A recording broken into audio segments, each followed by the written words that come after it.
Hi, this is Frank Schaeffer.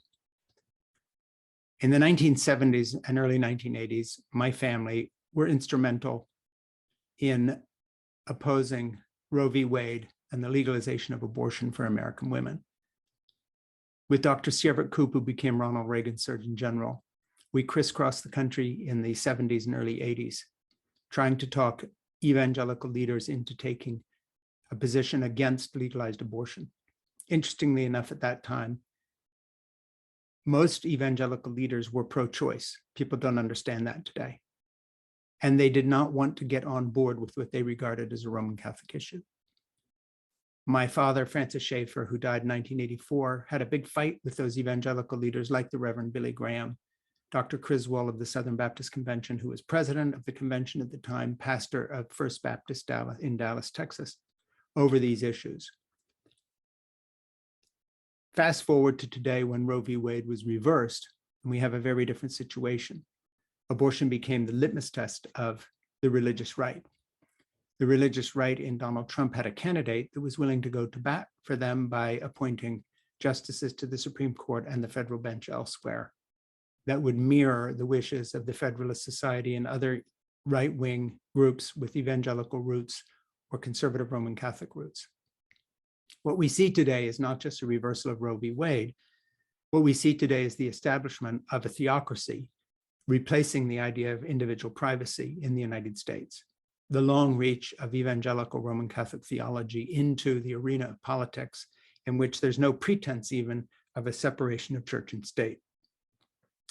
We can see that in another recent ruling that said it was okay for religious schools in the state of Maine to receive vouchers, federally and state-funded vouchers for education. We see it in the rulings during the COVID epidemic when the Supreme Court exempted religious institutions from ordinary public health issues, such as wearing masks or not meeting during a time when other public meetings were banned. And now we see it in the striking down of a woman's right to choose. And of course, what will follow is more items on the theocratic agenda. Gay rights will be attacked wholesale. And after that, we will find that evangelical-led or owned companies or Roman Catholic-owned or led companies or schools were going to be able to deny women access to contraceptives. There will be a war made on the morning after pill, Plan B, and all these other things. Women will have miscarriages criminalized and will be pursued. And of course, the right will do nothing to help the people who are now stuck with unwanted pregnancies, and instead simply say, you are on your own. That is the legacy that my family was part of. That is the legacy that Ginny Thomas, for instance, bought into when she read my father's book, A Christian Manifesto, and said that that was the guiding principle that would direct her political life from then on, realized up until very recently when she was trying to rescind and roll back a fair federal election for the presidency on behalf of Donald Trump. And so what we see now is no longer a political debate. There is only one political party in the United States, and that is the Democratic Party. The Republicans are not a political party anymore. They are a religiously motivated group of insurrectionists, not just in the sense of the January 6th attack on the Capitol, but across the board. And their philosophy is most clearly expressed this week by two rulings by the Supreme Court. One, put guns in the hand of everyone in New York State who wants one, concealed loaded firearms, and rolling back that state's sensible provisions of trying to keep loaded firearms off the street.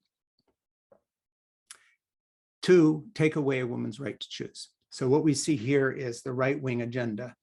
Yes to violence and to guns, and the right to cause bodily harm and death if someone feels threatened or not threatened, maybe just a road rage incident, something at the airport, the all too common things we see now of misbehavior on every level in this culture. Put guns in our hands at an angry time in society. Yes to guns, yes to violence, but no to privacy, no to women's rights, no to the choice to live one's life as one wants.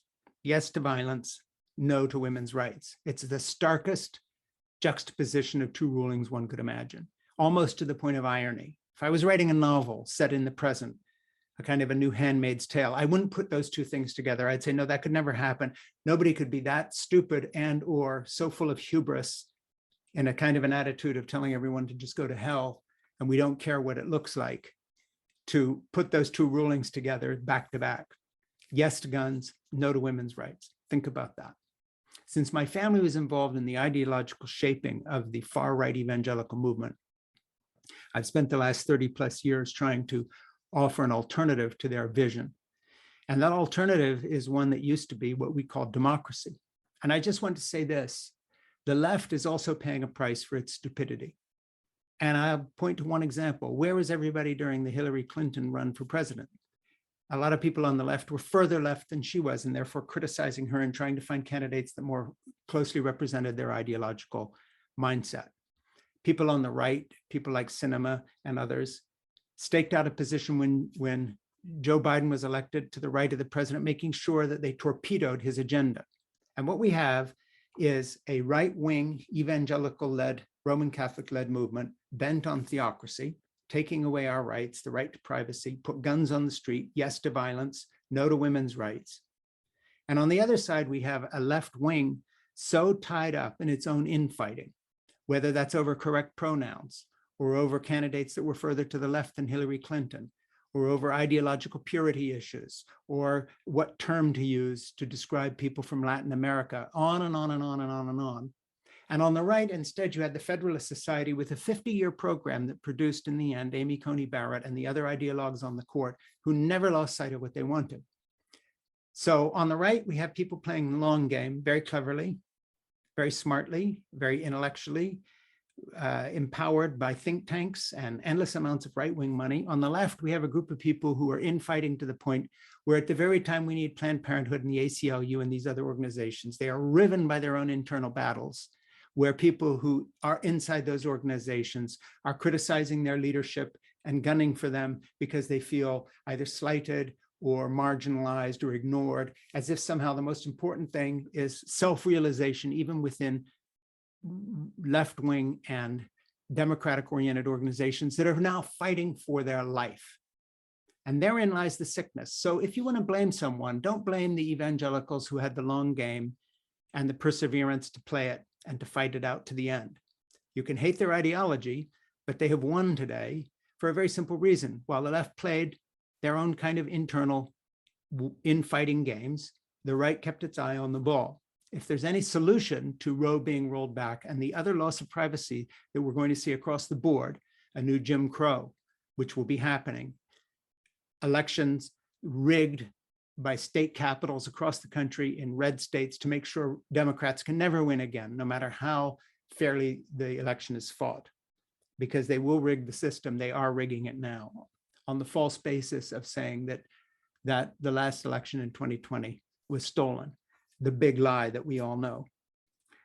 So I think the left and the Democrats have a choice now to either get serious and to play the long game with the same discipline and motivation that the right has shown, or lose our democracy entirely and wake up in a few years from now in a theocracy in which gay rights are abolished, in which women's rights are further rolled back, in which gender parity in the workplace is attacked head on, in which the idea of male hegemony over females and children is once again put back into the law, where the right-wing view that women belong at home and not in careers is enforced in our culture in the same way that it is, for instance, in Iran today or in Afghanistan by the Taliban.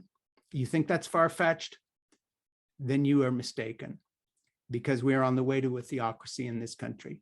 The left has minutes to get its act together and to stop the infighting and the stupidity over ideological purity, and instead decide what it wants and go after it.